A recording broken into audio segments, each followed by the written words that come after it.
Okay, how we doing, folks? Rich Van Tassel with you, giving you our game picks for Week 14 of the NFL season. We are, of course, recording audio for Get Live Radio. There are no more bye weeks, so we've got a pretty full docket of games going on this Sunday.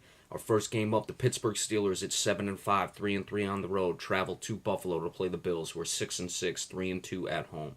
Injuries for the visiting Steelers: D'Angelo Williams, running back; Chris Boswell, kicker; Ramon Foster, guard, are questionable. Shamarko Thomas, the safety, is out, and Javon Hargrave, a defensive tackle, is doubtful. For the Buffalo Bills, four questionables: Kyle Williams, defensive tackle; Charles Clay, tight end; Sammy Watkins, wide receiver; Robert Woods, wide receiver. Lorante McCray, linebacker, is out. In this game, certainly a playoff implication game you have going on with this one. Buffalo really needs to have this, especially considering the fact that they are 2 games behind the Denver Broncos for the last spot. Pittsburgh may be in contention for a wild card spot as well. So Buffalo let one slip away last week against the Oakland Raiders. Let's see if they can come up with a big victory in this one. Now, Buffalo has certainly the secondary with Ronald Darby and Stephon Gilmore, who can match up well against that vaunted Pittsburgh passing game. Tyrod Taylor, I don't know if he's going to be able to keep up in this game passing-wise. LaShawn McCoy, as we've said, is having a very good year. He's over 5 yards per carry thus far this season, already 9 touchdowns. Buffalo is running the ball well. They also run with Mike Gillislee, Tyrod Taylor when they need to, and that'll be one of the things to look at in this game to keep Pittsburgh off the field, keep Pittsburgh's offense off the field. That is Antonio Brown. Hey, his numbers aren't nearly as good as they were last year, but they're pretty spectacular nonetheless. 88 receptions, 1,052 yards, 11 touchdowns.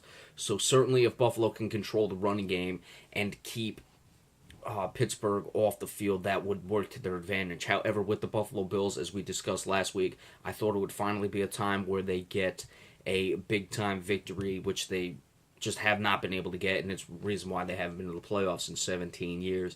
They could not come up with it, and I don't see them getting the victory in this one. I think Pittsburgh is now starting to click, and they're going to find a way to get the win on the road. I'm liking 27-17 over the Buffalo Bills. I don't think that Buffalo's offense will be able to keep up. Next game, another playoff implication game as well. You're going to see a lot of those down the stretch, especially in the AFC. You have the Denver Broncos at 8-4, currently holding the last wildcard spot. They are traveling to Tennessee to play the Titans, who are 6-6, 3-3 at home. Tennessee is tied for first in the AFC South. Denver is looking at a wildcard spot. Tennessee's really only path in would be the division title. However, if they win this game over Denver, they would only be a game out in that regard and certainly hold the tiebreaker. However, I think Tennessee's best shot is the division. Of course, Tennessee, as we've discussed, has been 500 numerous times. They've been to 1-1. They've gotten to 2-2. They've gotten to 3-3. They've just not been able to get over the hump. Let's see if this will be the game where they can get themselves over 500. Injuries for the visiting Broncos: Trevor Siemian, quarterback; Benny Fowler, wide receiver, questionable; Casey Kreider, long snapper; Brandon Marshall, linebacker, are out. Jarrell Casey, the defensive tackle, is questionable for the Tennessee Titans. Marcus Mariota, you look at his numbers: 25 touchdowns, 8 interceptions. He's quietly putting together one of the better seasons for a quarterback this year. DeMarco Murray, as we've said, has been solid all season long. He's, behind another good offensive line now, though, in Tennessee. He had that big breakout year in Dallas. He's having a good year behind another offensive line, a quality offensive line here in Tennessee. Not to say that he didn't have good seasons in Dallas before then, but you certainly see it coming together in this one. Really interesting here. I would expect Paxton Lynch is going to go. I'm not sure if they're going to turn to Trevor Siemian again for the Broncos. We'll have to see. That's something to keep an eye on. I'm going to give Tennessee the benefit of the doubt that they will finally get themselves over 500. I actually like Tennessee to come away with this division down the stretch, and I expect them to get the victory.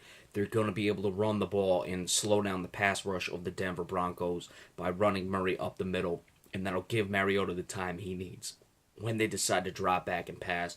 And I like Tennessee to come away with the victory in this one. 27-23.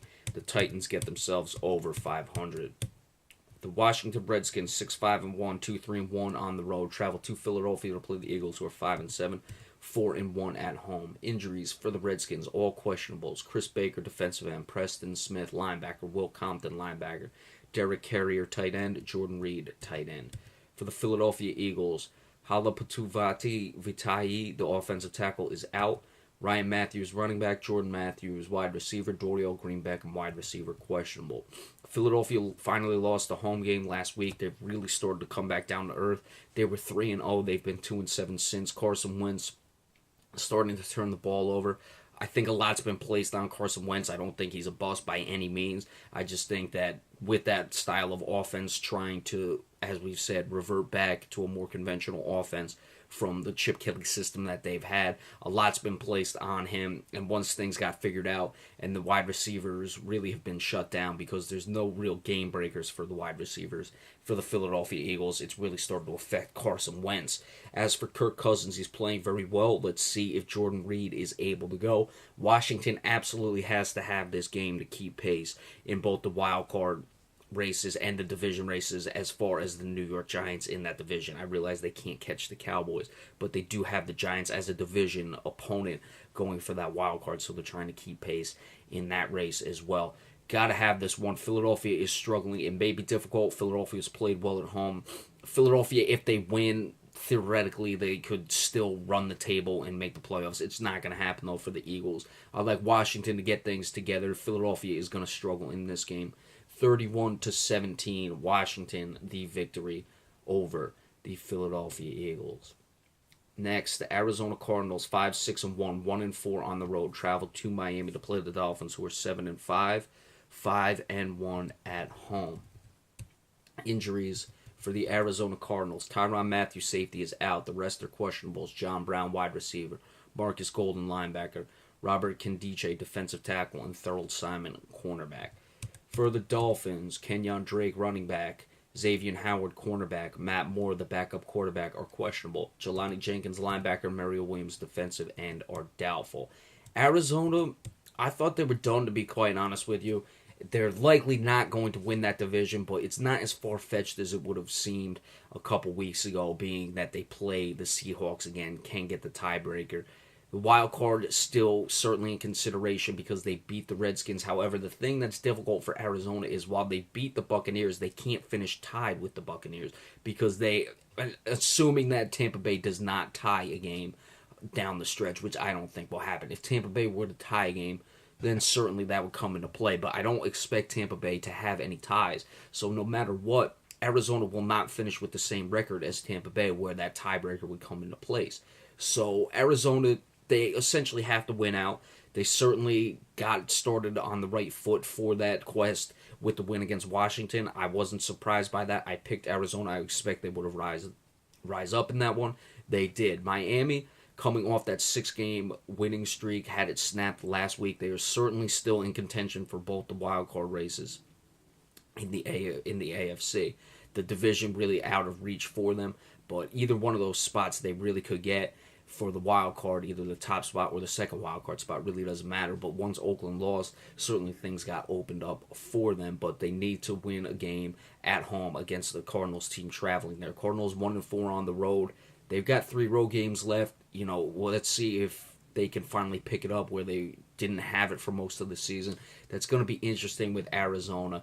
And I think Arizona's going to get the win again in this one. I think Miami's going to taper off towards the end. I don't think Miami was ever that good to begin with. I think they snuck up on teams winning those 6 straight.